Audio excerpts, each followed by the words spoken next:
কালিয়াগঞ্জের Seth colony Radhagobinda মন্দির থেকে চুরি যায় পুজোর সামগ্রী। এই চোরাই পুজোর সামগ্রী কেনার দায়ে অভিযুক্ত মহেন্দ্রগঞ্জ বাজারের এক বাসনের দোকানে চড়াও হলো গোবিন্দ ভক্তরা। চোরাই পুজোর সামগ্রী কেনার অভিযোগে সোমবার রাত 8টা নাগাদ বাসনের দোকানে শেঠ কলোনির শতাধিক বৃদ্ধ বৃদ্ধাদের ক্ষোভ বিক্ষোভের এই ঘটনায় তীব্র আলোড়ন ছড়ায়। খবর পেয়ে পার্শ্ববর্তী এলাকার বাসিন্দা তথা 12 নম্বর ওয়ার্ডের পুরো কাউন্সিলর বিভাস সাহা এসে বিক্ষোভ নিয়ন্ত্রণ করে। শেঠ কলোনি রাধাগোবিন্দ মন্দিরের সদস্য রমেশ পাল বলেন, মন্দির থেকে বাসন, পুজোর সামগ্রী ও ঠাকুরের সোনার উপর গহনা 3-4 বছর ধরে ধাপে ধাপে চুরি হচ্ছিল। এর আগে চোর ধরা হচ্ছিল না, এবারে সিসি ক্যামেরার লাগানোর চোর ধরা গেছে। তাদের সঙ্গে এসে চোর দেখিয়েছে মহেন্দ্রগঞ্জ বাজারের এই বাসন দোকানে চুরির মাল বিক্রি করেছে। এই ঘটনার ফয়সালা করতেই আমরা এসেছি। আমাদের শেঠ কলোনি মন্দিরের এই পূজার জিনিসপত্র, বাসন সামগ্রী, রূপার সোনা টোনা যে সমস্ত থাকে বিগত 3-4 বছর ধরে ধাপে ধাপে চুরি হচ্ছে।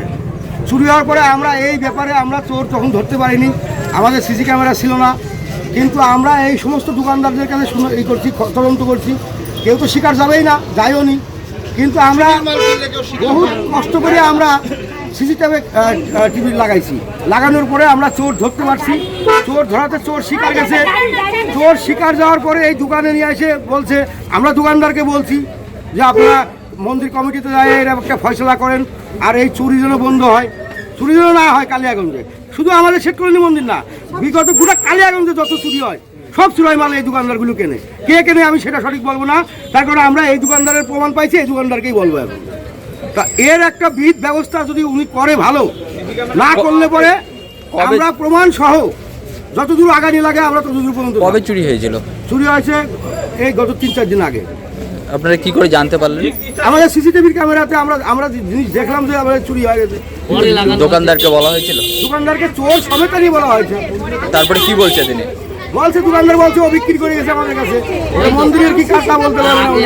আচ্ছা, সেটা কেউ চুরি করে মাল কি বলে যে আমি চুরি করে নিয়ে আসছি আপনি নেন। আচ্ছা, আপনারা কি চান? আমরা চাচ্ছি যে এর একটা সঠিক ব্যবস্থা করুক। বিগত যতদিন চুরি হয়েছে তার একটা আমরা এই মূল্য চাই। আর আরেকটা চাই, যেটা হচ্ছে গোটা কালিয়াগঞ্জের জন্য কোনো মন্দির বা কোনো জায়গায় এই চুরাই মাল যেন না চুরি হয়, আর চুরি হলে এরা যেন কেউ না কেনে। কিনলে এখন যে পানিশমেন্ট হবে তার থেকে 4 গুণ পানিশমেন্ট করা হবে। আপনার নাম? তাদের থানা, কোর্ট কাছারি আমরা কিচ্ছু দেখতে যাবো না। আপনার নাম?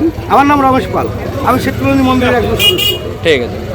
শেঠ কলোনি মন্দিরের চোরাই মাল কেনায় অভিযুক্ত বাসন দোকানি দুলাল দত্ত বলেন, এক যুবক তার বাবার অসুস্থতার কথা বলে এবং চিকিৎসার টাকার দরকার জানিয়ে একটি ছোট প্রদীপ গাছা বিক্রি করে যায়। সরল বিশ্বাসে 550 টাকা বিনিময়ে সেই প্রদীপ গাছা কিনেছিলাম। সোনা রূপার মতোই সমস্ত কাঁসা পিতলের দোকানে পুরাতন বাসন এক্সচেঞ্জ ও কেনা বেচা হয়, তাই এখানে চোরাই মাল কেনার মতো কোনো বিষয় নেই। ঘটনাটা কি? ঘটনাটা অ্যাকচুয়ালি হচ্ছে 31 তারিখে শুক্রবারের দিন বেলা এই 12টা নাগাদ, 12টা 27 নাগাদ আমার দোকানে একটা ছেলে আসে। ছেলেটার বয়স আনুমানিক 25 থেকে 27 বছর বয়স। এখানে এসে দাঁড়ায়। দাঁড়ানোর পরে তখন বলে যে আমি একটা প্রদীপ গাছা বিক্রি করবো, কাউকে নিবেন নাকি? তা বললাম আমি তো চ্যাংরা প্যাংরা গাছে নেই না। ও যথারীতি ব্যাগটার মধ্যে ঢুকাচ্ছিল। তার সিসিটিভি রেকর্ডও আমার কাছে আছে, প্রয়োজনে আমি দেখাতে পারি। তারপরে তো ঢুকাচ্ছিল, তখন আমি লাস্টে আমি জিজ্ঞেস করলাম যে তোমার বাড়ি কোথায়? বলে আমার বাড়ি রায়কলোনিতে। আমরা রায়কলোনিতে কোন জায়গাটায়? রায়কলোনিতে আমি চিনি, আমার বাড়ির পাশেই। রায়কলোনিতে কোন জায়গায়? বলে রায়কলোনিতে ওই ভৌমিক বাড়ির ওখানটায় বাড়ি। তা তোমার বাবার নাম কি? বলছে আমার বাবার নাম হচ্ছে নীরেন। তার মানে নীরেন যে ট্যাক্সি চালাতো সেই নীরেন? বলে হ্যাঁ ওই নীরেন। তা আমি বললাম যে তোমার বাবা, তুমি আসলা যে? বলে আমার বাবা প্যারালাইজড হয়ে পড়ে আছে কাকু, বাবার চিকিৎসা করাবো, ওর জন্য আমার বাড়ির সামনে একটা মন্দির আছে, মন্দির থেকে গাছা এটা নিয়ে আসছি, পরে যখন আবার পয়সা হবে কিনে নিব। আর এটা শুধু বিক্রি করে তো আমি টাকা নিব না, আমি একটা থালাও নিব, একটা থালা নিয়ে বাড়িতে অন্নপ্রাশন আছে দিব। আমি বললাম যে এটারই বা দাম কত লাগবে? 520 টাকার মতো দাম লাগলো। তা আমি ওকে 550 টাকা দিলাম, বেশি করে 520 টাকা দাম লাগলো, 550 টাকা দিলাম। দিয়ে বললাম তুই থালটাল নিস না, তুই একটা কাজ কর, রেকর্ডিং সেটাও আছে, থালটাল নিস না, তুই একটা জামা কাপড় দিয়ে যে কম সম দামের মধ্যে বাবার চিকিৎসাটা করা। এই কথাবার্তা হলে চলে গেল। তারপরে ঘন্টা খানেক, 1-1.5 ঘন্টা পরে আনুমানিক শেটকুনি থেকে 6-7 জন আসলো, এসে আমাকে বলছে আপনার দোকানে একটা গাছা এরকম এরকম বিক্রি করছে। আমি হ্যাঁ বিক্রি করছে এই ছেলেটা? আমরা হ্যাঁ। আমরা নিয়ে যান এটা। প্রথমে বলছিলাম, আমি ভাবছি কোনো বাড়ির জেনারেলি হয়তো কারো হবে। আমরা প্রথমে বললাম পয়সা দেন, নিয়ে চলে যান, আমার কোনো আপত্তি নেই। পরে বলছে আপনি ক্লাবে দেখা করবেন, হ্যাঁ এই ব্যাপার, এসব করলো টললো।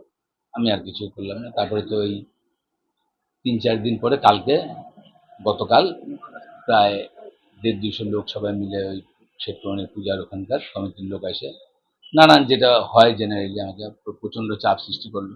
তো এখন ঘটনা হচ্ছে, প্রথম কথা হচ্ছে ছেলেটা নাবালক না, ছেলেটা সাবালক, 25-27 বছরের ছেলে। জিনিস দিয়ে জিনিস কিনবে, তা এগুলো যদি আমরা দোকানদার হয়ে না করি তাহলে আমরা যাব কোথায়? এই একটা গেল। আর দোষ আমার নাই তা বলছি না, দোষ আমারও আছে। ওর বাবার প্যারালাইজডের গল্প শুনে, ওর বাবা আমার সঙ্গে যেহেতু প্রাইমারিতে পড়ছে রানিংরোড স্কুলে, ওর বাবার প্যারালাইজডের গল্প শুনে যেহেতু আমি একটু মানবিক হতে গিয়েছিলাম, এই অপরাধটা হচ্ছে আমার। তাছাড়া আমি দোকানের জিনিস কিনবো বেচবো, এটা তো সব দোকানদারেরই এটা আছে। আমার কেন, বাসনের দোকান কেন, সোনার দোকানেও তাই আছে, রূপার দোকানেও তাই আছে, অন্যান্য দোকানে যারা কেনা বেচা করে জেনারেলি তাদের সবারই এই অধিকারটা আছে।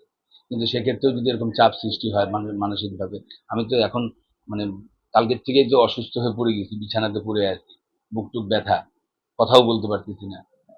এই তো হলো ব্যাপার, আর কি বলবো। কালিয়াগঞ্জ থেকে সত্যেন মহন্তের রিপোর্ট, টাইমস 14 বাংলা। স্বেচ্ছাসেবী সংস্থা খুলতে চান? তাহলে রেজিস্ট্রেশন প্রক্রিয়া শুরু করুন। যে কোনো এনজিও খুলতে চাইলে এনজিও কনসালটেন্সি আপনাকে স্বেচ্ছাসেবী সংস্থার নিবন্ধন করাতে সম্পূর্ণ ডকুমেন্টেশন তৈরিতে পূর্ণাঙ্গভাবে সহায়তা করবে। Section 8 company registration, trust registration, society registration, pan, tan এবং 12A 80G সহায়তা, এনজিও দর্পণ এবং CSR সম্মতি।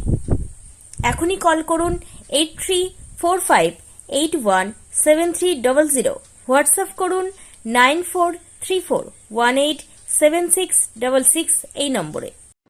মুখের উজ্জ্বলতা হারিয়ে গেছে, স্পট পড়ে গেছে, ব্রণ ভর্তি, তাই আর দেরি না করে আজই আসুন রায়গঞ্জের চণ্ডীতলায় হেলথ প্লাস মাল্টি স্পেশালিটি ক্লিনিকে এবং এখানে পান অভিজ্ঞ ডাক্তার দ্বারা ফ্রি স্কিন টেস্ট।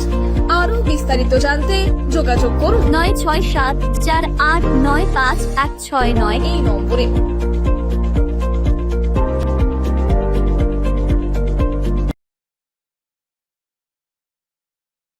আজ তোমার বিয়ে সাজলো নতুন সাজে।